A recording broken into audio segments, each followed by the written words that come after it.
Hey folks, Phil Davis, Ancestry Lands, ancestrylands.com. How are you? You might now see on my dual screen here, I'm filming out in Philadelphia, Pennsylvania right now. I want to ask you a question. Do you agree with this statement? Who and what you spend your time around the most matters. Who and what you spend your time the most doing matters too as well. Sorry, Phil, I can't see you there, bro. Pull right out, man.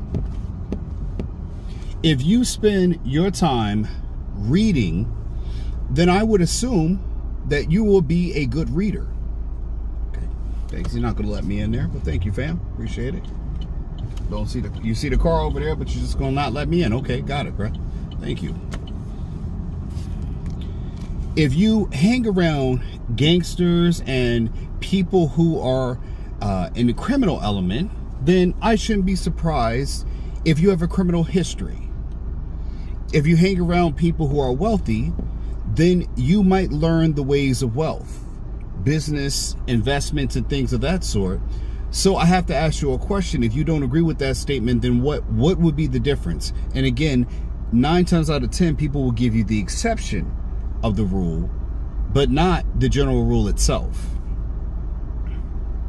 If you hang around Jay-Z or anybody of a rapper that is considered one of the GOATs, you mean to tell me that you would not learn a better way to be a better rapper? No, you don't think so? If you hang around Michael Jordan and he's playing basketball, you're not going to become a better player. I'm not saying you're going to be as great as Michael Jordan, but you would learn to become a better player overall just by way of the association. And if you agree with that statement, you probably know where I'm going with this, is that what you practice in your daily life doing, if you practice not being efficient in life, if you practice being lazy in life, passing things off and making sure that it can get done tomorrow instead of doing stuff today, then there should be no reason why you expect to be successful. If you expect or you practice being your trade, you practice like Michael Jordan did. He practiced 1,000 free throws a day. I mean, if that's the myth now, but if he actually did that, then it would be understandable why he would be good at free throws. He got cut from his high school basketball team. Everyone knows that story. But if he trained day in and day out to get better at his craft, why would he not get better and become the great? So it's the same thing. If you spend your days building up debt, getting into debt, and creating more debt without actually dealing with your finances, then when the student loan is not forgived, then you don't have the money or the income in order to sustain yourself. Correct? If our government practices spending without doing anything to mitigate those expenses, without doing anything to actually run our government effectively, then we shouldn't expect for any administration to be any different, correct? No matter who's elected or selected, if you will. And I say that because, again, it takes you into what are your daily practice, what are your daily habits? What are the things that you are looking to accomplish in your life? What are the things that you're looking to have as an outcome? You know, you can't expect wealth. You can't expect to call yourself a queen. You can't expect to call yourself a boss if you're not doing boss-like habits, daily boss routines. You know, no more than I can expect to lose weight by eating potato chips every day. It's not going to happen unless we're always going off to the exception. And I'll say that if you find yourself quoting the exceptions to the rule, then you must be exceptional yourself, correct? Because if not, then the exception to rule only implies, or it only speaks to the people who are exceptional. And everyone cannot be exceptional. That is not how life is. You can see walking down here, there are many people who are regular common folk, and there's nothing wrong with that. What's wrong is a delusional mindset that men and women place themselves in, saying that they are exceptional. But why can't you be exceptionally common? Why can't you be a person that you can be like other folks, but you can be at the higher end of what other folks are, what are common? which would make you uncommon in that commonality. But most people don't get me.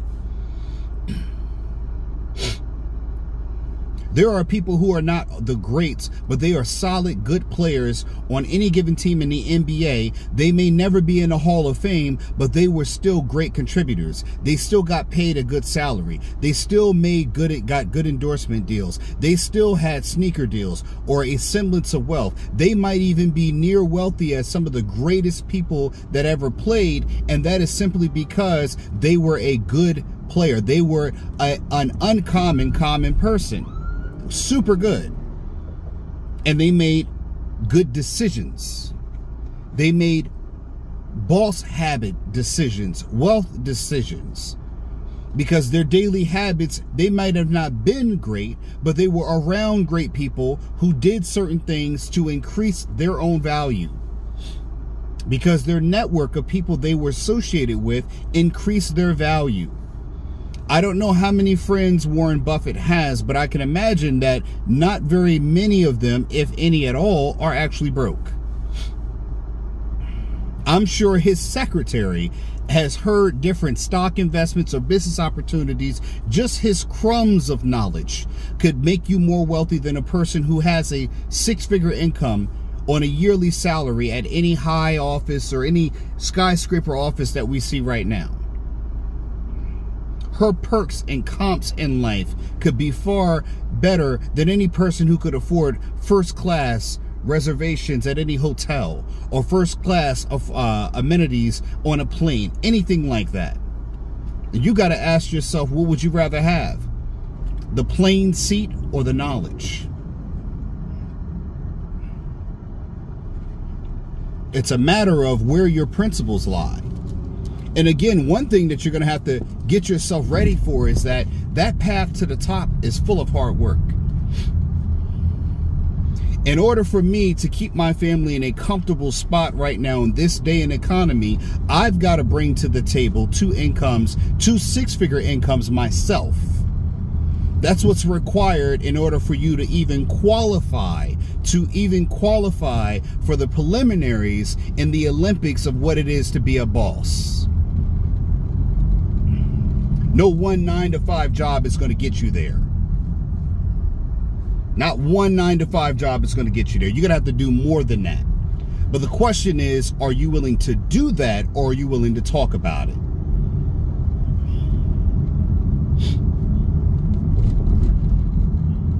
Yeah, and I'm married too, doing it. Not to brag, but it's a point of leading by example. Not talking about the example of others. Too many times I see people, and you might see them too, many people that quote the actions or the success of other people, not their own success, not the success of what they've done or the labor of their efforts. It's the success of other people, what they've done. It's the example by the work of other people that people quote. I'm talking about what I'm doing. I'm not going to tell you should do what someone else should be doing. I'm going to tell you what I'm doing and what has worked for me. What you're going to need to do. Because again, even like the properties I sell on AncestryLands.com, all those properties are owned by yours truly. I'm not a realtor. I don't go and sell someone else's stuff. I don't go and do any kind of, it's not mine. I bought the property. I took the investment risk. And now I'm seeing success through land ownership. And I'm trying to sell it to you so you too could have the success, the wealth, the generational wealth building capabilities, because I'm doing the same thing and it's accessible to the common folk. Because again, you don't need to be commonly saddled with thousands upon hundreds of thousands of dollars of debt for 30 years with a bank telling you that you constantly need to upgrade this thing called a house. When the price of inflation reaches to the point where even bread, water, anything, chicken, eggs becomes way too expensive, you can look to land to grow crops on. You can look to land to raise chickens on. You could look to land to give you self-sufficiency. You could look to land to give you independence from the dependence of this economy, which is ruled by others, and you only are getting what they allow you to have. That's it. You can't get anything else unless they allow you to. If they shut down things more than that, you'll have to wait in line to get bread and water. Look at any third world country and you can see that as a fact. We've had it here in 2003, the Great Blackout. All the power went out in the Northeast. I lived in New York when that happened. And guess what happened after that? Yeah, the water was all gone. Right? They had an issue right here with this pandemic, and the next thing you know, everybody's buying everything. The people who had resources took all the resources. They had to make it illegal, even though there was no law against it, about anyone who had the capabilities of buying supplies before you did. And we got to reach out and ask someone else for help who doesn't know our name, doesn't know our community, doesn't care about our family, and most of all, doesn't care about us. Doesn't know the struggles. You got people over there with sub-zero deep freezers, and you think they're going to care about you because you're struggling? Absolutely not. And that's what keeps us broke. Because again, we feed their wealth. We don't generate wealth. What we do is we get them generational wealth. We don't do anything for us. Let me pass this person right. I don't know what they're doing, man. What they're doing, bro. Got all tinted windows, but at the same time, I don't understand it. Okay, I'm going right where you going, fam. I'm gonna come back over here. And that's my point. You know, when are we gonna stop doing things to enrich others and start doing things to enrich ourselves? When are we going to start doing things that help to build up our net worth so tomorrow when we're 60, 70, 80, we don't have to look back our life with regret like many others that we see thinking that we're exceptions, again, exceptions to a rule when we're not. We're just like anyone else that we can be capable of falling, capable of debt, even myself. I live in a mindset that I am none like any other person, that I could be susceptible to the same things if I don't guard myself against them. If I don't keep my habits at a point of generating wealth, if I'm not generating 2 6-figure incomes at a certain amount, my family will go under. So my wife asked me, why am I doing business when we're on vacation? Again, if you want the vacation, then I need to be able to do business. And I need to be able to do that wherever I go. This is the same reason why you get PTO on most jobs. You get paid while you have time off. Well, you need paid time off for life, and you need to be able to do that where you don't have to commit more hours for dollars. Shout out to Kevin McLemore. But again, if you're going to continuously give your life up, hours of your life, years of your life, grades are going to come up because of all the hours you are trading for dollars, then again, you can't look to say that I'm going to accumulate wealth. You'll accumulate a 401k, but again, once they start finagling with the markets like they're doing, then guess what? You're out. Once they make inflation more higher and they create a recession, if we get to that, once they have that, then hopefully you can retire. You got people who are retired going back to work. Because again, retiring is different than being able to afford your income in retirement.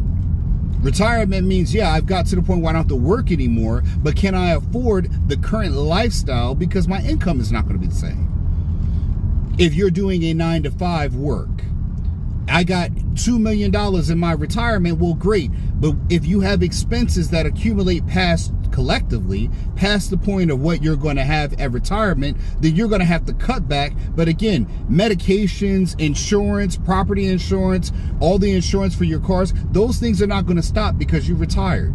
You're going to have concurrent bills that keep on increasing, more than likely always increasing, even up until the day when you are not actually using a car, but you own a car. Shout out to my grandmother who has a car but doesn't drive it. And she still has insurance to pay. Where insurance was $50, $80, now it's still over $100. Hell, mine and her are not too far off. Again, the expenses are still going to come. You're gonna be a parent one day, hopefully, and then you're gonna have grandchildren. Grandchildren want things. Grandchildren go on vacation. So will you. You'll go on vacation. When you go on vacation, who's gonna pay? Your children? They're gonna ask grandpa for something at some point. My grandchildren, if I'm fortunate enough to have grandchildren, if I'm fortunate enough to be alive when I have grandchildren, they're gonna want something from me, just like they do from my parents. They're gonna want grandpa to get them something. You're gonna have to watch them sometimes. You might have to travel to go to certain things, certain events, certain things in their life, but you gotta plan for that now. You can't plan for that at 80. You can't plan for that at 65. And again, I'm talking to the only people in here who want to take on the challenge, the hardships of what it is to be a real boss. If you're a boss, you have to be employing other people, and you got to make sure that their well-being is such that they can benefit from your leadership. We talked about this.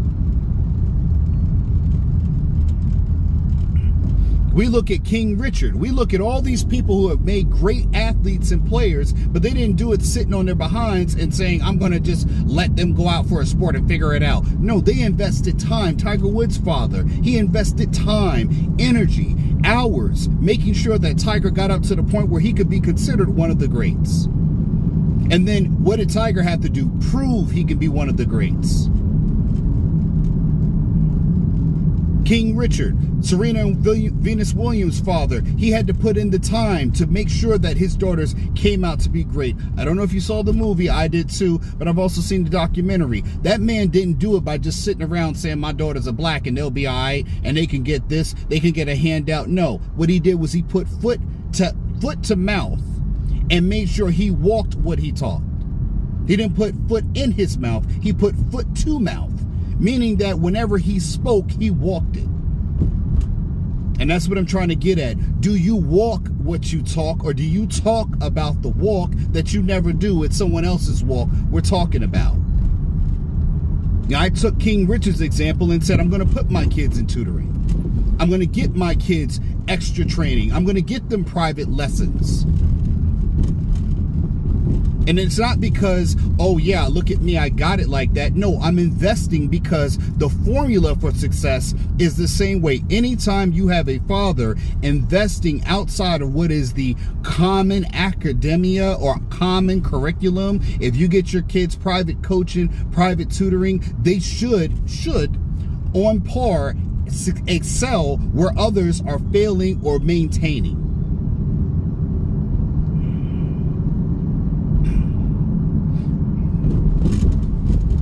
It's no different than if you buy land from me on ancestrylands.com and start owning a property for very little down, $1,000 down, $250 a month, and you start to own land. Then you buy my book, Getting Dollars from Dirt, A Beginner's Guide to Vacant Land Investing, and then you start researching and understanding land. You should be able to talk with me and have a conversation that is more fluent in things about land to get you a better understanding than you did when you bought the property first without any understanding. A lot of people want the opportunity to own real estate, and then they'll buy the book to earn the knowledge.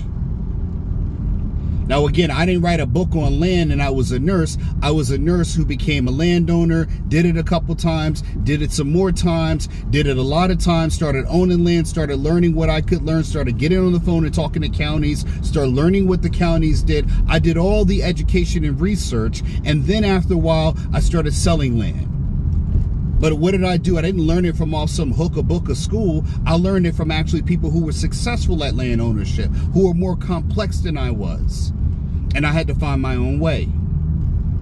I had to find my way of being able to talk about land, because a lot of people who look like me, they don't understand it. And it's not just people who look like me in color, people who look like me and they're going to work every day. People who are nurses, wearing a nursing uniform, that know how to save a life, but don't understand the difference between, residential, commercial, or agricultural. They don't know what mixed use land is. I'm one of you. I'm a person that struggles. I get afraid when my kids get hurt. I go to work every single day to make sure I have insurance because, business is tough. It is. It's challenging. And it's especially tough when you don't come from a family that can teach you a lot of the new thing that you're trying to be successful in.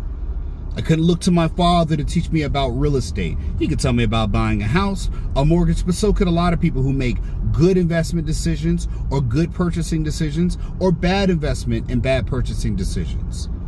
A lot of people give you advice. I couldn't look to my father. My father showed me how to get a quality education, but he didn't teach me how to get an advanced education. Shout out to my dad.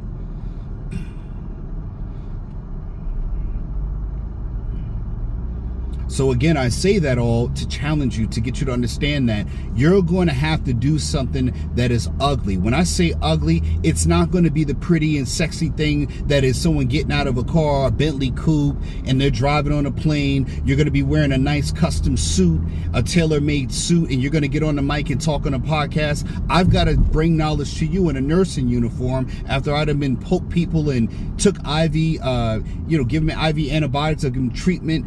I'm sweaty talking to you.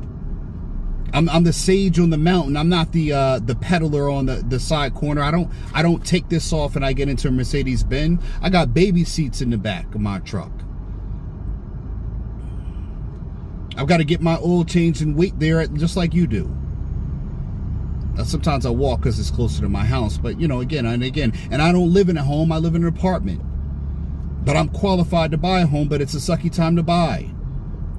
And again, I'm just like you, qualified but priced out of the market. But I'm comfortable. My family is not struggling by any means not by any means at all. We've got it. We just are not making the decision to move forward with that because, again, we know what comes with that. It demands more, it takes more, and I don't want to have to take something away from my kids being advanced because, again, when my kids are skipping or having advanced, I can have advanced conversations with them. When my kids work in a business, they understand business and business ideals. They see the things that I'm doing. They're going to start associating and talking with people who maybe their parents have them in a business. They're going to be able to have connections with people who are in family business because they come from one. They know what it's like to take family vacations, and they're done mainly because there's a business incentive in front of it. They know what that's like. They know what it's like when you got $20,000, $30,000 contracts there, and my kids, hey dad, you get off the phone, you make a land sale. They want to know if I sold anything. They want to know how much. Because again, when they're older, they're going to compare themselves and say, my dad used to do these deals. Here's what I've got to be doing. Because if they want to emulate me in any form or fashion, they're going to definitely need it in order to have a family in the future that we're bringing forward. So I say to you all again, what you got to do is make sure that your daily habits, you can read a book, you can wake up at 5 a.m. and go to the gym and do all of this stuff. But again, your habits have to give you forward motion. Now, I could loop around this highway and take all these type of exits, but again, if it doesn't get me further on this road, I might as well stay on this path, even with the traffic. I've talked about it, folks, and now it's time for you to be about it. This video is meant to be listened to. You don't necessarily have to watch. I put the traffic up there, and maybe people like seeing my face and watching me. Some people like to watch things. I appreciate that. But for others, you need to hear me. Remember, folks, Getting Dollars from Dirt, my book is on Amazon. The link is in the description section below. Also, a link to my website where you can buy or find any of the available properties. We do have off the website off-market inventory too. That typically goes to my first right of refusal buyer. So I'm gonna tell you something about me. If you own a property from me, what you see on the website may not always come to you. If you own a property from me, what's on my website isn't always what I show my private clients. My private clients get word if a property is right next to theirs or if I have a new property coming up. I don't put properties on the market unless all of my clients have said no, they'll pass, they'll look for the next one, anything else. That's one of the great things about buying land for me. So I give my clients first right of refusal. And sometimes my clients come back and buy it. In any case, folks, I am your host, Philip Davis. Ancestry Lands, ancestrylands.com is where you go to buy property. Remember, folks, the link to my book is down in the description section below. I hope you've been educated, enlightened, and least of all entertained. I'm your host, Philip Davis. Remember what I always say, own property or you be owned as property. Phil Davis, Ancestry Lands. Like, share, subscribe, and I'm out. Peace. Are you confused with today's real estate market? With high interest rates and overpriced housing, it can be hard to find something to own at the right price. Available on Amazon, Getting Dollars from Dirt by author Philip H. Davis is a game-changing book that invites you to embark on a thrilling exploration of this often overlooked asset class. This book is your roadmap to unlocking the secrets of vacant land investment. Inside these pages, you will uncover the transformative power of vacant land as a wealth-building tool. Discover how to spot promising properties, assess their true value, and capitalize on market trends. From understanding zoning and permits to leveraging financing strategies, you will gain the knowledge and confidence to make savvy investment decisions. With each page you turn, you will gain a deeper understanding of the profound impact your investments can have on the world around you. Getting Dollars from Dirt is not just a guidebook, it's a call to action. Whether you're a seasoned investor or a curious novice, this book will empower you to tap into the immense potential of vacant land and embark on a journey toward financial freedom and a brighter future.